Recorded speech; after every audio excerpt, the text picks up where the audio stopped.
Had a couple of projects I've done on the Jeep last few days. I've added the dual battery setup for it. It's actually changing my oil sending unit, and I didn't realize, but the battery cable that connects to the fuse box down here was loose. And when I got done changing the sending unit, I think I bumped that and couldn't figure out why my vehicle's really starting hard, so I bought a new battery. And I was changing the battery, realized that cable was loose. So since both the batteries are good, I've decided to add the dual battery system to it. This battery over here is running my inverter.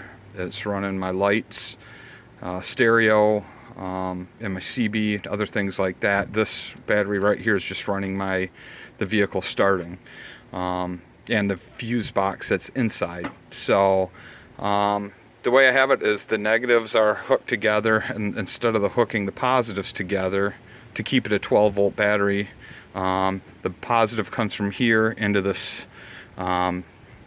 solenoid switch, and then it comes back over to the positive. So when the car's off, this battery is separate and this battery is separate. As soon as I turn the key on, this is powered right here. When that sends power up to this, it makes a connection through here, and then both batteries are hooked together. So this battery will charge when when the Jeep's running. So I had to pull everything out. I had to move the fuses back this way about 3 inches. I took the battery tray out. I made some bends in it. I actually extended it out about 1.5 inches on each side. I welded some pieces of steel on there, primed it, painted it, and then I put these bends in there to come around the bracket here. So it works really good. I'm very happy with it. Obviously these cables here, it's all I had right here. I'm going to make some new ones that are going to be 2-aught. I think these are 6-aught cables right there, which aren't really thick enough, but it's doing what I need it to do for at least right now. I had a fan that was controlled by a thermostat here, and the potentiometer that was in the switch here that turned the fan on and off, and you could adjust at what temperature you wanted the fan to come on.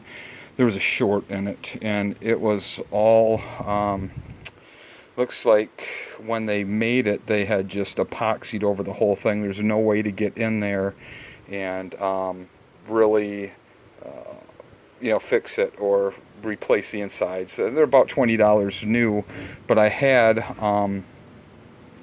this unit right here, and this is just a relay. So I've got the power coming into the fan, and then when I switch a button inside, it'll turn the fan on. So it's controlled by an on and off switch inside. So it was getting a little bit warm. The fan wasn't kicking on, so I wanted to make it a way that I could have it on when I needed it. So that seems to work really well, as good as it can. Who knows? Maybe one day I'll buy one of those replacement switches. The thermostat's still in here, connected in there, but like I said, I'm not using it right now. And then the last thing I've done is I made a swing out tire carrier for the Jeep, and I had got some steel from a buddy of mine, and I ended up welding this all together, and I used a hardened pin that I got from